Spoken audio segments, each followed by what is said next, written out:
नमस्कार, मेरा नाम है डॉक्टर पुरु धवन और आज इस वीडियो में आपको बताऊंगा कि किस तरह से एक किडनी फेलियर का पेशेंट स्वेटिंग करके अपनी क्रिएटिनिन लेवल को, यूरिया लेवल को डाउन कर सकता है। हम सब जानते हैं कि क्रिएटिनिन और यूरिया हमारे यूरिन से बाहर जाता है हमारी किडनी के रास्ते, बट बहुत कम लोगों को पता होता है कि हम क्रिएटिनिन और यूरिया को स्वेटिंग के रास्ते, पसीने के रास्ते भी निकाल सकते हैं। मगर किडनी फेलियर पेशेंट को स्वेटिंग करने के लिए हम एक्सरसाइज नहीं करवा सकते, क्योंकि क्रिएटिनिन हमारी मसल्स में बनता है। अगर हम किसी पेशेंट को बोलते हैं कि आपने रनिंग करनी है, साइकिलिंग करनी है जिससे आपका पसीना निकले, तो क्या होगा, उसकी बॉडी में क्रिएटिनिन कम नहीं होगा, बढ़ जाएगा। क्यों? क्योंकि मसल्स में बनता है, मेटाबॉलिज्म बढ़ेगा मसल्स का और क्रिएटिनिन की फॉर्मेशन बॉडी में बढ़ जाएगी। बट हम जानते हैं कि हमें स्वेटिंग तो ज़रूरी है, तो उसी का एक तरीका होता है सोना बाथ। सोना बाथ यानी भाप में अपनी पूरी बॉडी को रखना। जब हम सोना बाथ लेते हैं तो क्या होता है कि टेम्परेचर होता है और मॉइस्चर होता है। इन दोनों की कॉम्बिनेशन से हमारी बॉडी से स्वेटिंग ज़्यादा मात्रा में होती है। अब जब स्वेटिंग ज़्यादा होती है तो स्वेटिंग के में ना सिर्फ पानी निकलता है, नमक भी निकलता है, यूरिया भी निकलता है और क्रिएटिनिन भी निकलता है। आपको नहीं पता होगा कि अगर हम टेस्ट करते हैं अपने पसीने को और अपने यूरिन को, तो हमारे यूरिन कंपैरेटिव में हमारे पसीने में यूरिया ज़्यादा निकलता है, और वो भी 50 टाइम्स ज़्यादा। यानी अगर किडनी फेलियर के पेशेंट की बॉडी में क्रिएटिनिन और यूरिया इकट्ठा हो रहा है, पसीने की हेल्प से, स्वेटिंग की हेल्प से हम क्रिएटिनिन लेवल को डाउन कर सकते हैं। अब इसके फ़ायदे क्या होंगे उसको भी हम जान लेते हैं। जब हम स्वेटिंग से पसीने निकाल रहे हैं, क्रिएटिनिन निकाल रहे हैं, यूरिया निकाल रहे हैं, तो ऑब्वियस है वो हमारे ब्लड के लेवल में कम हो रहा है। अब जब आपकी बॉडी में कम वेस्ट मटेरियल होगा तो उतनी कम कॉम्प्लिकेशन आपको झेलनी पड़ेगी। अगर आप डायलिसिस करवाने जाते हैं, आपको हफ्ते में 2 बार 3 बार डायलिसिस करवाना पड़ता है, और आप डेली सोना बाथ लेना स्टार्ट करते हैं, तो क्या होगा, पसीने से भी आपका क्रिएटिनिन और यूरिया बाहर जाएगा, मगर आपकी बॉडी में वीकनेस नहीं आएगी। क्योंकि अब आपका ब्लड गंदा कम हो रहा है तो नंबर ऑफ डायलिसिस भी आपके कम हो जाएंगे, क्योंकि आपका ब्लड गंदा ही नहीं हो पाता, क्योंकि आप डेली बेसिस पे सोना की हेल्प से क्रिएटिनिन और यूरिया को निकाल देते हो। जिन पेशेंट के क्रिएटिनिन लेवल, यूरिया लेवल कम हैं, वो भी इसका यूज़ कर सकते हैं, क्योंकि इसको करने का कोई हार्म तो है नहीं, आपकी बॉडी को नुकसान तो होगा नहीं, मगर आपकी बॉडी में जो सॉल्ट बाहर जाएगा पसीने के रास्ते, वो आपकी बीपी को कंट्रोल करने में हेल्प करेगा।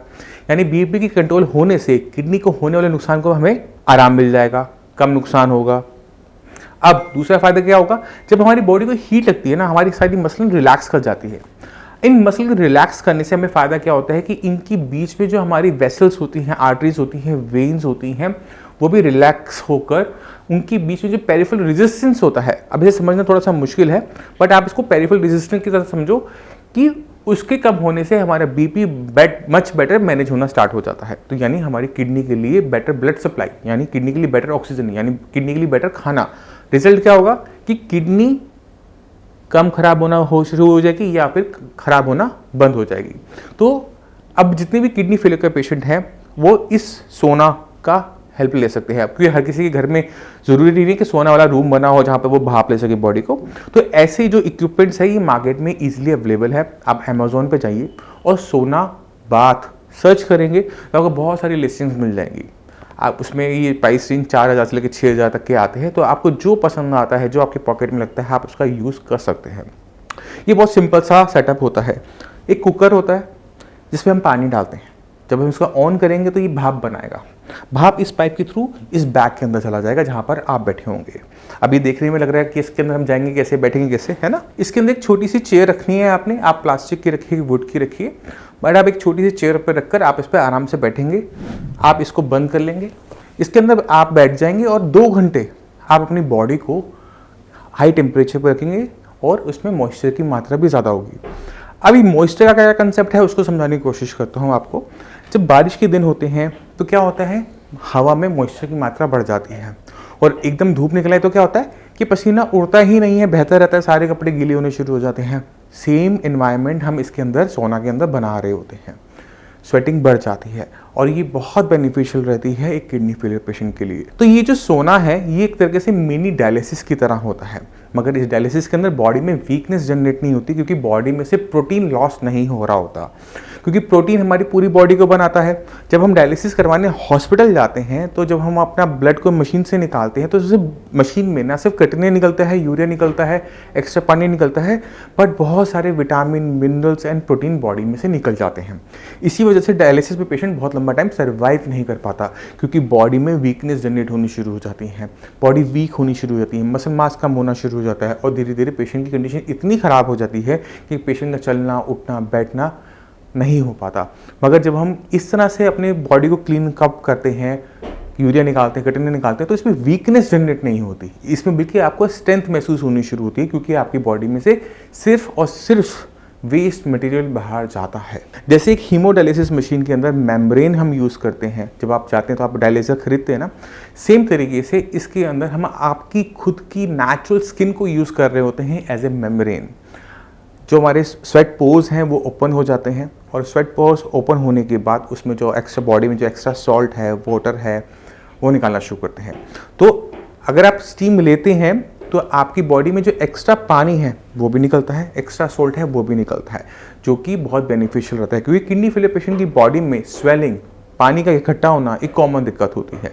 तो अगर आपको स्वेलिंग है तो भी आपके लिए बेनिफिशियल रहता है। तो आपने क्या करना है, आपने इसको अरेंज करना है। अरेंज करने के बाद आप इसको डेली 2 घंटे यूज़ करेंगे और अपनी बॉडी में जो एक्स्ट्रा क्रिएटिनिन, यूरिया इकट्ठा हो रहा है उसे निकालेंगे। ध्यान की बात क्या रखेंगे कि ये ट्रीटमेंट नहीं होता, ये सिर्फ एक छोटा सा उपाय होता है, जस्ट लाइक डायलिसिस, कि हम इसको करके अपने क्रिएटिनिन लेवल, यूरिया लेवल को डाउन कर लेते हैं, बट ये ट्रीटमेंट का पार्ट नहीं होता। ट्रीटमेंट का पार्ट वही होगा जब हम किडनी से अपनी फंक्शनिंग को बढ़ाएंगे, क्योंकि किडनी की फंक्शनिंग अगर डाउन होती रहती है तो भी इसको करने के बाद भी क्रिएटिनिन लेवल, यूरिया लेवल बढ़ता चला जाता है, क्योंकि हमारा मैक्सिमम क्रिएटिनिन और यूरिया यूरिन के रास्ते ही बाहर जा सकता है, पसीने के रास्ते नहीं जा सकता, मगर ये हेल्पफुल ज़रूर है। तो आप ऐसे यूज़ कर सकते हैं।